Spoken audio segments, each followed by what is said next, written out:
karangalan kung tawagin ni Pilipinas Got Talent Season 2 Grand Winner Marcelito Pomoy ang kanyang naging karanasan sa pagpaperform sa New Year's Eve party sa Mar-a-Lago Estate. As a Pilipino, proud to be Pinoy kasi Pilipino ako dito ako nanggaling, di ba? Kung napapansin nyo, yung in-announce doon, this is the Pilipinas Got Talent Grand Champion. So, ibig sabihin, galing ako sa Pilipinas, kaya proud na proud ako bilang isang Pilipino, kaya syempre, naimbitahan ako sa ganong klaseng event na napaka-espesyal. Hindi lamang ito isang simpleng okasyon, kundi isang eksklusibong pagtitipon kasama ang first couple ng United States of America na sina President Donald Trump at First Lady Melania Trump. Ibinahagi rin ni Marcelito na hindi biro ang seguridad na dinaanan niya bago tuluyang makapasok sa loob ng Mar-a-Lago Mansion. Bukod dito, inilarawan din niya ang kabang kanyang naramdaman bago pa man ang kanyang performance. Ibang-iba ito aniya sa mga nagdaang international guestings o performance ni Marcelito.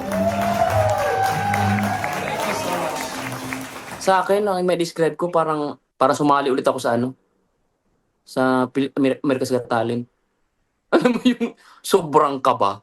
Alam mo yung parang babagsak na ba ako sa stage nito sa sa palpitate ng heart ko noon. Yun yung mga experience ko sa kanya, yung mga tipong hindi basta-basta, parang parang iniisip ko oras na magkamali ako dito. Dali ako. Parang ganoon. Kaya sobrang yun ang kakaiba sa akin na sa lahat ng mga show. Ngunit ang highlight ng gabi ay ang personal na interaksyon ng ating kababayan kay US President Trump at sa asawa niyang si Melania Trump.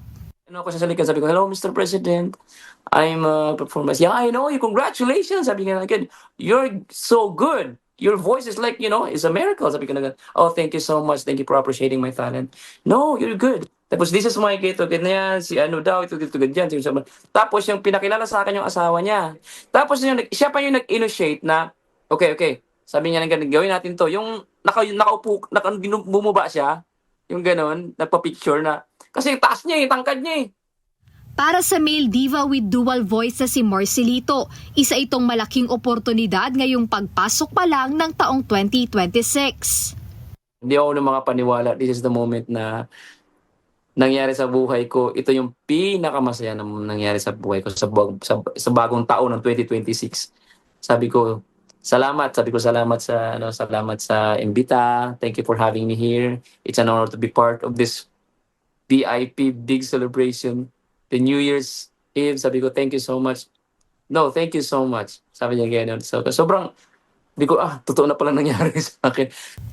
Kaya tunay na nakaka-proud, lalo at isa itong magandang simula sa taon ng Pilipinas Got Talent Season 2 Grand Winner. Ngunit hindi rito natatapos dahil ayon kay Marcelito, marami siyang inihahanda na dapat abangan ngayong taon. Kasama na rito ang ilan niyang guestings at performances sa ibang bansa. Jedne Resina, UNTV News and Rescue.